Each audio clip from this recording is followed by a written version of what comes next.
Hey everyone, welcome back to Tuesday Tea. This week we're in a new month.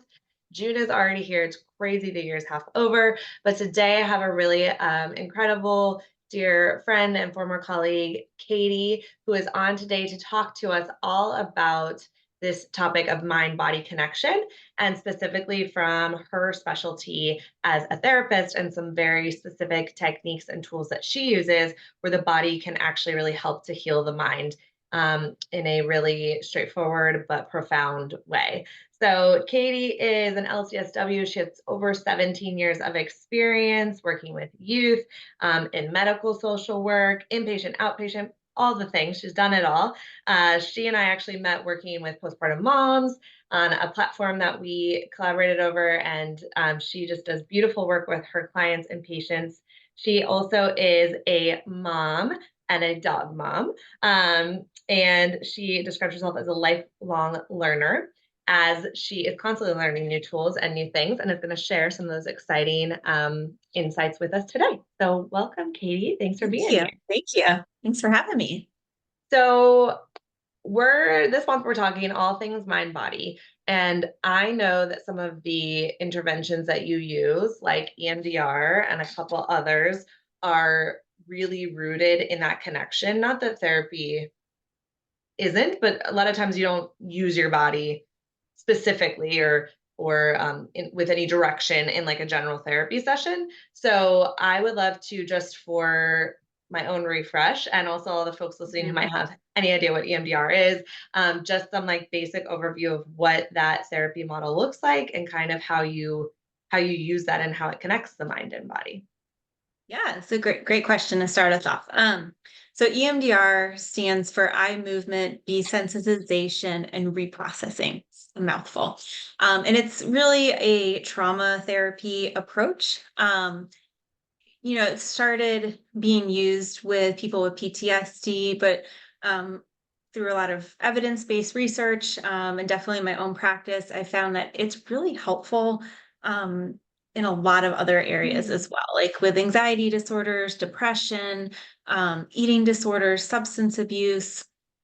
So I really, and I'll talk a little bit more about what it is, but because of the whole mind body connection, to me as a therapist, it was just like, oh, this makes so much sense. Yes. And like, this is like the missing piece that I feel like I didn't have with just like standard talk therapy, which is also great and like has its own benefits. But I found, especially in my clients, that we were really missing that mind body connection. Yeah.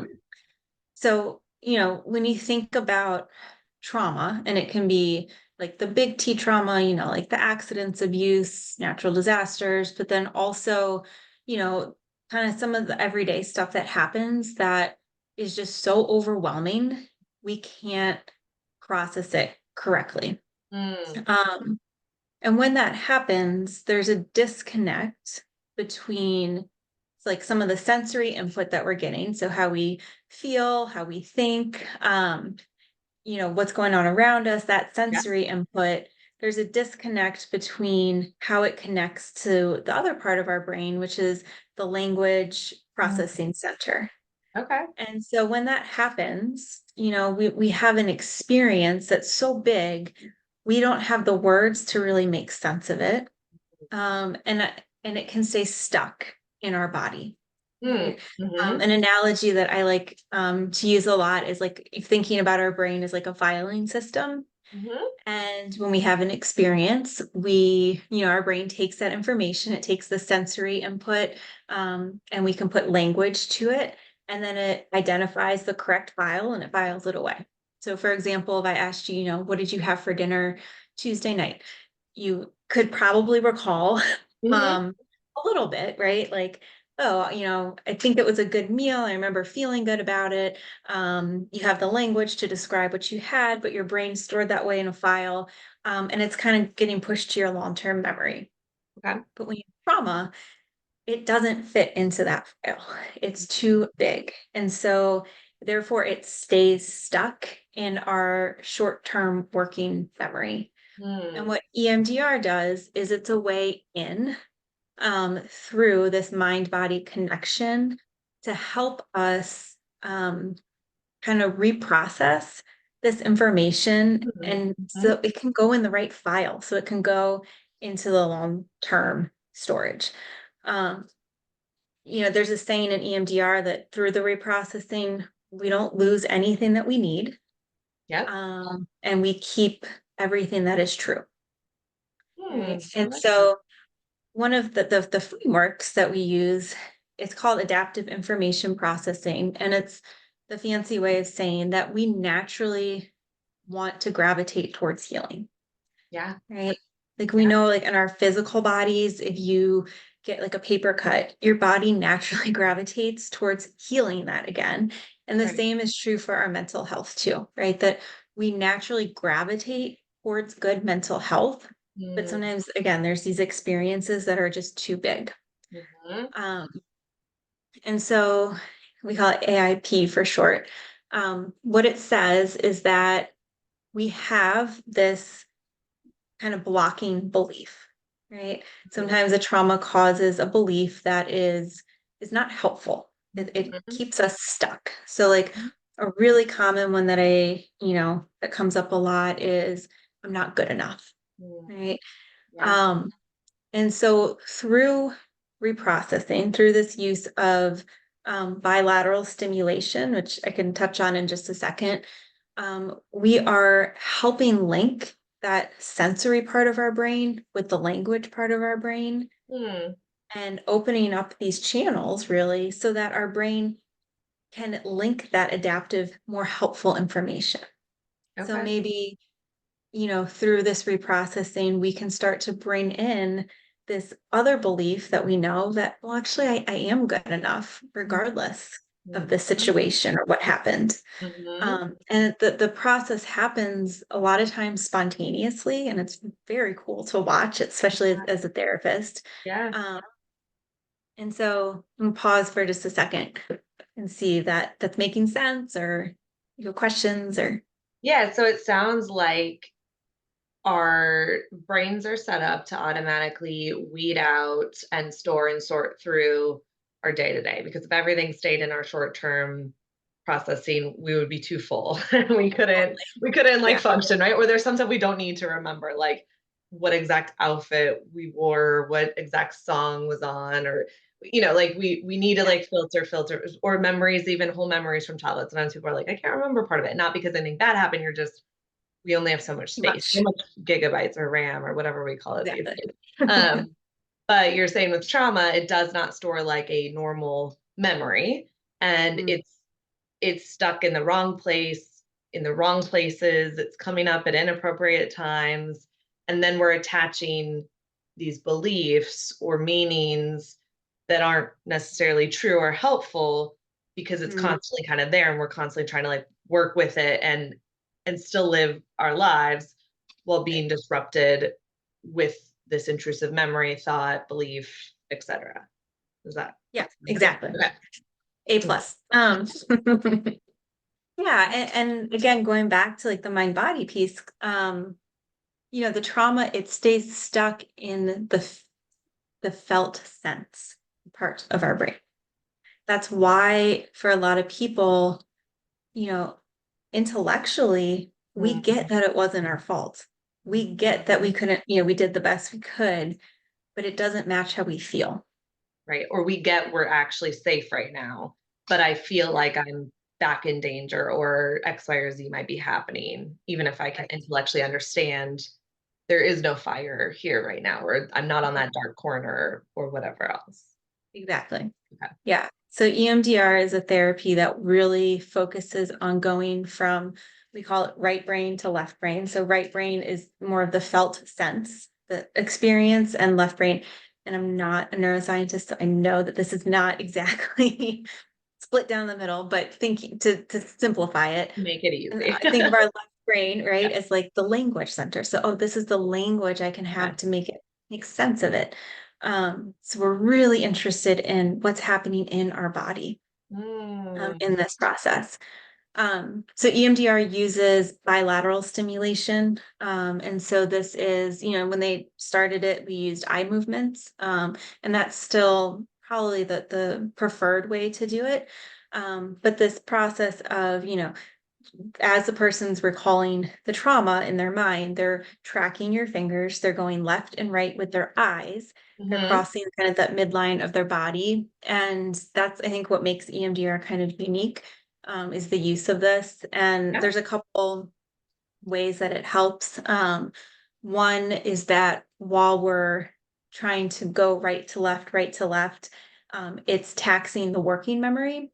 And research shows that when we're taxing that working memory, it helps to desensitize the experience. Oh, okay. The other way that we think it works is kind of similar to when you go to sleep at night. Have you ever seen somebody like in REM sleep when they're dreaming? You can see their eyes are darting back and forth. And Mm-hmm. so we know that this is part of our brains and our body's way of processing information throughout the day, is Hmm. this kind of bilateral back and forth. And so that this is helping, again, open up those pathways between both the right and the left brain. Okay. Oh, that's so So it's, yeah, it's interesting. And again, that's kind of what makes it different. With EMDR, um, there's it is a more structured approach. So some people really enjoy that. There's 8 different phases that you go through. And again, it's a lot of the connecting as you're doing it, not just tell me what happened. It's okay, well, what's happening in your body right now? Where are you feeling this? And Mhm. noticing that as we're introducing the bilateral stimulation. And And correct me if I'm wrong, but I also believe that in this type of therapy as well, you don't really talk much about the actual event. It's a lot more thinking or even Mhm. just thinking a little bit, right? But not actually having to go in the detail to verbally explain it all to you. Correct? Right. Right. You don't have to go into a lot of detail. There is Mhm. some, touching upon what Uh-huh. happened. But yeah, it's really, the therapist will say, okay, we're gonna bring up this memory. I want you to notice what's the negative belief about yourself. Mm. Mhm. What would you rather believe about yourself? So we're looking for what's that adaptive thought that we want to Mhm. to instill. What emotions? So what are you feeling? Um, and what are you noticing in your body? So we're Right. connecting to all of those as we're doing the reprocessing. And then the therapist will stop and check in and just say, okay, tell me what you're noticing. Mhm. And again, it's not looking for a descriptive narrative of everything that's happening, but um, you might want to say, well, my chest is feeling really tight. Or Right. if a lot of clients saying, I feel movement in my body, like I feel that Mm. energy moving. Mhm. Or checking in on the belief or checking in on what feelings are coming up. So Yeah. yeah, you don't have to tell a lot of the details of what happened to do EMDR.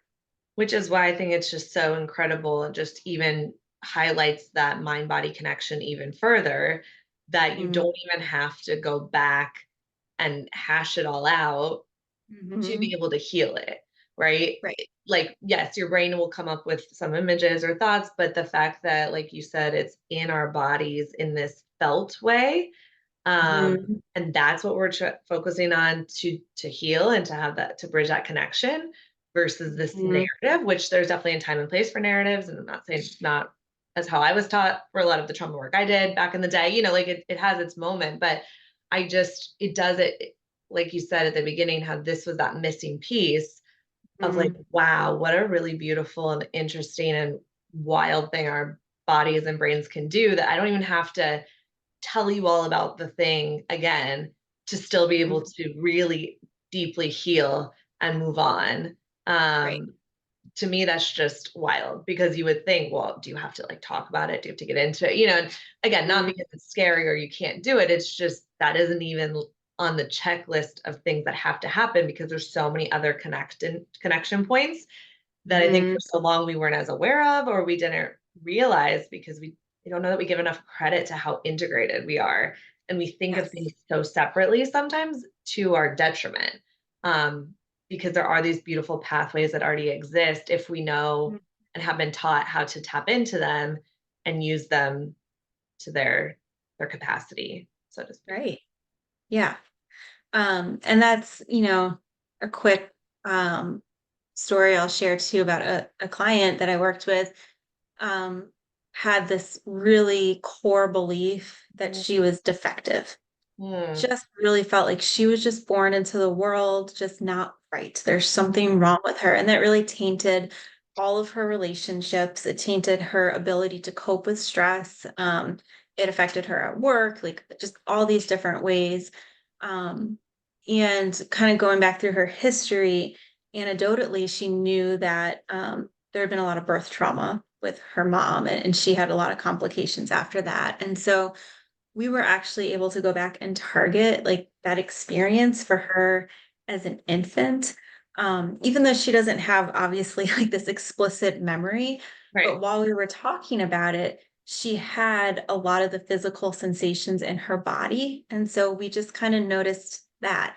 And we went through, kind of like an early trauma protocol with her. And the end result, kind of going through that, was she naturally on her own came to this other belief of, oh, I'm exactly who I'm supposed to be. Hmm. And that was really life altering for her, It's um, huge. to, kind of be able to let go of this other belief that was really keeping her stuck and Yeah. really in her body feel this is Yeah. exactly who I'm supposed to be, Wow. and How changed freeing. a lot. So yeah, I mean it's very cool, and it all sounds a little bit woo-woo sometimes, but I've actually, have had really good results. And Yeah. again, that's a scenario where she didn't talk about it because there weren't even words for it. We just Right. followed what her body was telling her. Right. Right. And I imagine too, just being told your birth story and what you internalize that the hidden message is like, wow, it was really hard. This I was put up, and not like her mom, I don't know, maybe her mom was not a great mom and blamed her, but even if it wasn't meant in a mean way, just like not only what she physically did experience as a kid, as an infant, but then also what she internalized from hearing that story told back or how others responded to it, right? And like what she took on as her problem or guilt or shame that maybe no one was even trying to put on her, but that's how she was making meaning of it Exactly. in this really maladaptive way. Um, Yes. but what a huge gift. That's incredible. Yeah, it was very cool. Very That's cool to see. awesome. Yeah. And I think too that like I think it is a natural instinct to say, "Oh, it's so woo-woo." But I think that the reason we have to do that is because unfortunately we live in this culture where we don't believe in or give enough credit to how it just like the basics of what our bodies can do, what they were created and made to do, and how like I'm in Pilates teacher training right now, and just how we all breathe incorrectly. And if we just breathed correctly, as Joseph Pilates called it, it's like a shower for the body.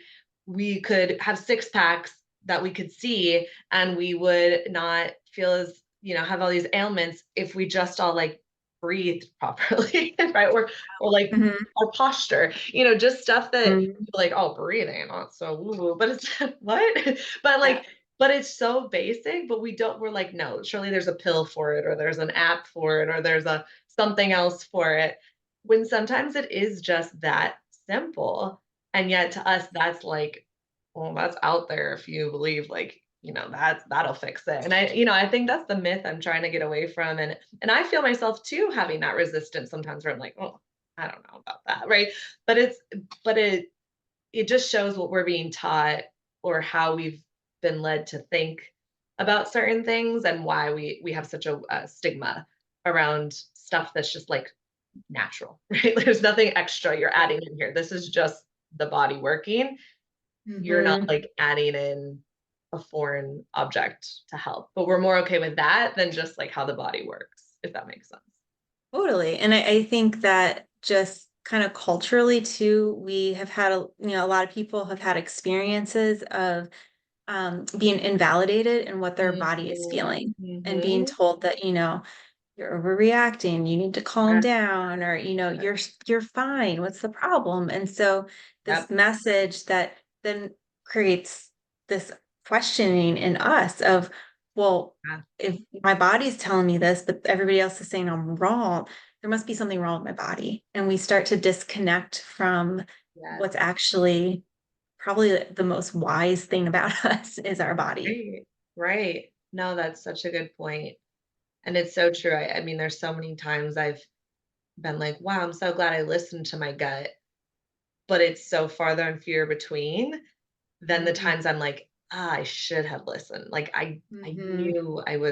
I knew something was going on, but I wanted to be polite, or I didn't want to be too dramatic, or I didn't want to appear to be like having an opinion about something that someone might get upset with, or because we're, especially as women, I think we're socialized to really fit in this like tight box and not trust ourselves, and definitely don't trust your body, and definitely don't make a splash, make a wave, and it is Mhm. hard to live at odds with your own internal wise self and constantly be ignoring it, or being distrustful of it. I Mhm. imagine it might even be hard for your clients in this work sometimes to like even be able to know what their body's telling them, or having to learn to even how to listen or get comfortable with that, because we have gotten so good at numbing out or separating perhaps Totally. cues. Yeah, and that's where kind of my interest in training in the polyvagal theory Mm, came in, is because I was having that experience where a lot of clients were like, I don't know what's going on in my body, or like not trusting that or not connecting with it. And so um kind of like the bird's eye view of this theory was created by a guy named Dr. Stephen Porges, and he looked at kind of three different parts. Our autonomic states, okay. right? So, we talk a lot about the vagus nerve. The vagus nerve is really the largest nerve in our body that connects our brain to the rest of our body. And Important so, and word. yeah, it's super important. And this really is the part that helps control our autonomic states. So, a lot of people have heard of like fight or flight. And he kind of gives three different broad categories. So, kind of like at the top is our social state, and we call this the ventral vagal. So, this is when we are feeling safe, right? When Okay. we're feeling safe, we can be in connection with other people. We can be social, we can learn. Mhm, It's kind of that safe state. So then say something happens, right? Like our body starts to pick up on something in the environment that all of a sudden is not feeling so safe. Our nervous system kind of clicks on and says, okay, this now we're moving into a more active state. So fight or flight, right? I need to mobilize. I need mm, to find a way to protect myself, or I need to find mhm, a way to get out of the situation. mhm, If we are in that state and then we're faced with, I have no options, I can't fight, I can't flee, we drop down into the third state, which is our dorsal vagal state, which is really a state of shutdown. mm, So this is where you start to see, a lot of deep depression, maybe mm, suicidal thoughts. People start to dissociate. mm, So these are kind of the three broad states. We need to be able to move back and forth between the three. mhm, And so a lot of my work is around helping people identify, how do I know where I am in mm. my Yeah, autonomic nervous system? What right. state am I in? And how do I then introduce tools Mhm. based on where I am, right? Okay.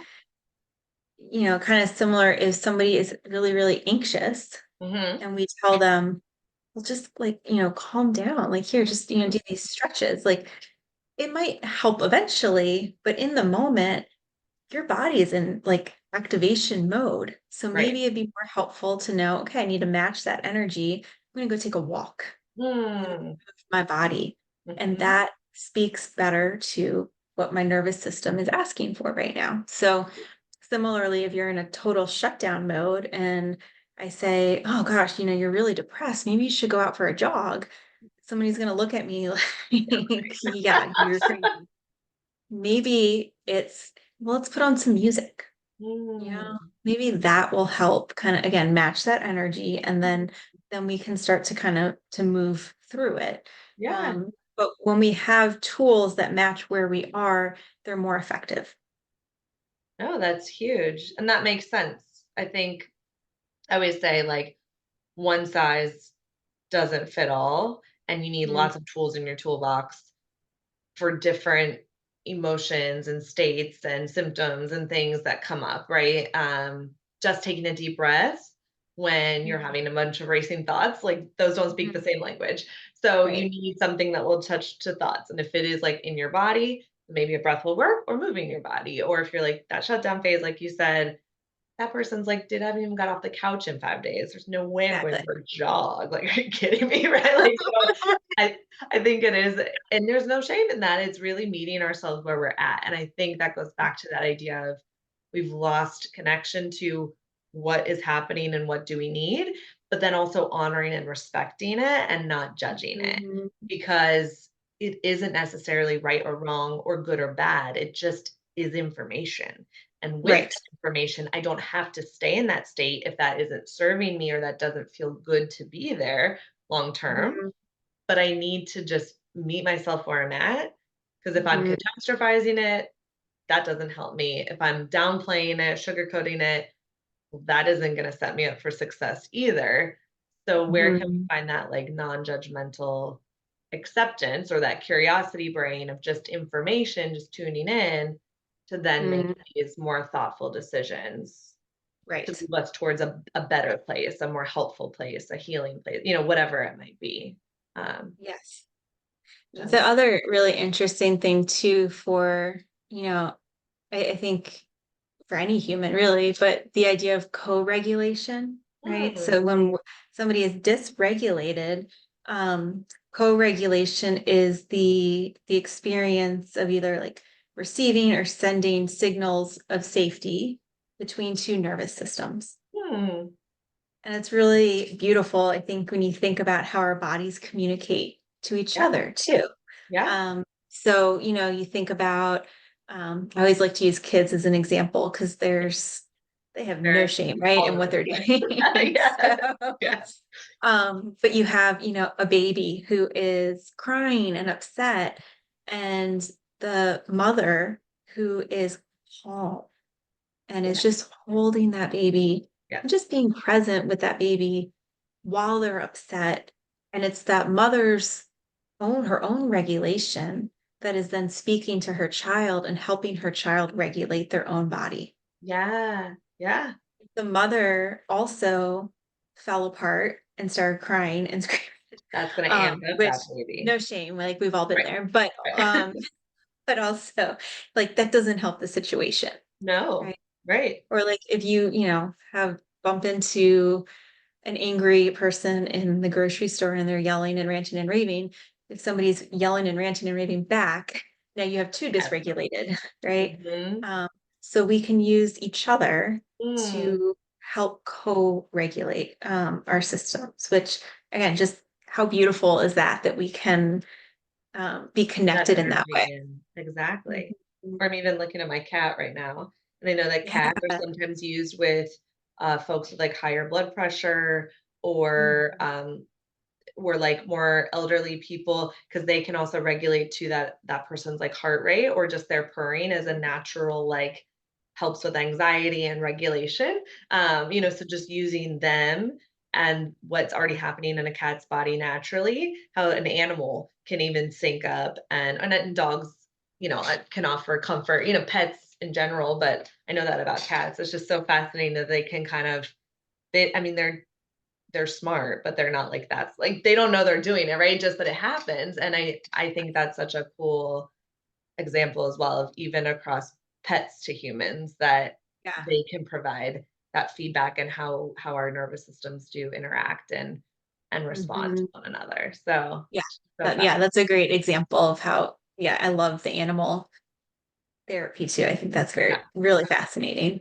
And they're less complicated. They don't have all the other Oh, like yeah. annoying, complicated thoughts we have. They just kind of come in and know what to do, right? Like you're not feeling well, they Mhm. like show up and it's just so intuitive, but it's so helpful um on some Yeah. level as There's an well. exercise that I use sometimes, especially with people with pets that are close to, is, what does it feel like when your pet looks at you? Yeah. And, Good. that unconditional love, right? Yeah. Yeah. zero expectations, the not really asking for, I mean, maybe they want food or like belly rub, but like not Nothing asking that crazy. Yeah. of us, Yeah. just that loving gaze. Mhm. And what does that feel like in your body? Yeah. And really helping kind of again integrate that feeling of being regulated and Yeah. being seen too. A lot of Yeah. people don't have that experience of being really seen. Right. Or like that safety of that experience from maybe Mhm. other people in their lives at that stage, Exactly. or how to know what that is and who is. So it's Mhm. a generally more safe, like, testing situation to practice that in. Yeah. Um, no, this has been so fascinating. I'm loving, I know a bit about these things, but every time I feel like I learn new things, and I'm hopeful for folks who've Mhm. never even maybe heard of EMDR or heard about the vagus nerve or any of that, that this has been enlightening, and you can definitely do more research on your own, or you can always get in touch with Katie. I'm going to give her a second to say if there's anything special wants to promote or pitch, but a lot of her links will be in the newsletter as well to get in touch with her, ask her more questions if you have any, or feel you want to connect. But is there anything else in particular that you're doing or want to put on people's radars aside from the incredible work Um, clients? yeah, yeah, not as far as like in addition to like my practice, Mm-hmm. no. Not at this phase in my life. Sure. Hopefully one day. The other thing that I am offering though, even to people who are not like therapy clients, is something called the Safe and Sound Protocol, Okay. which I'll just touch on real briefly. Yeah. Um, but Safe and Sound or SSP is a polyvagal um, uh, therapy approach. It's a listening therapy though, Mm, so there's no talking. In fact, you don't talk at all during it. And what it does is it is filtered music that they have that basically directly gives your body cues of safety hmm. using nerves in your ears because that is actually the closest input to our vagus nerve. Makes sense. And so they have filtered out, like the high tones and the low tones because those are both cues of threat. So you Mm, think about like car alarms, like really high alarms. tone, or Right. like Yeah. thunder, like real low Yeah. tone. Or like the So ominous they music in a movie is like, exactly yeah. none of that. And so it's just like everyday music that you would know, but they have filtered out those different tones. And so you put the headphones on and you listen to it. And it kind of is like a little workout for those nerves in your ear um, of really getting just these cues of safety. Hmm. A lot of people experience feeling very calm, very relaxed. And then as it goes on, it's a 5-hour protocol. You don't do it all at once. They start to gradually introduce those other tones again. And really the goal is increasing our window of tolerance. So increasing our body's um, how much we can stay regulated. Okay. That's fascinating. It's Just through yeah, sound. it's very cool. Kids can do it, adults can do it. I've gone through it once. My kids have both gone through it, and we've all found it to be really helpful. So Okay. that is something that I've new that I'm offering this year. And again, that doesn't have to be like a therapy thing. It can just be just You're that signing up for that package. protocol. Okay. Mhm. Exactly. Awesome. So Thank yeah. you so much. Thanks for We having me. learned a ton just about our minds, how important they are in conjunction with our bodies. When one's off, the other can be off, but how they can come back together. And then I loved that ending of just how we as other humans can provide that to each other as well, not even through words or even touch, but just through being Mhm. and our own state, and how that energy can impact others. So I appreciate all your wisdom and sharing it with us today. I will be back next week. And like I said, if you want to get in touch with Katie, her info will be in the um, email. Like, what is this? And thanks for being here. Have a wonderful Yeah. rest of your Tuesday. Bye. Thank you. Bye, guys.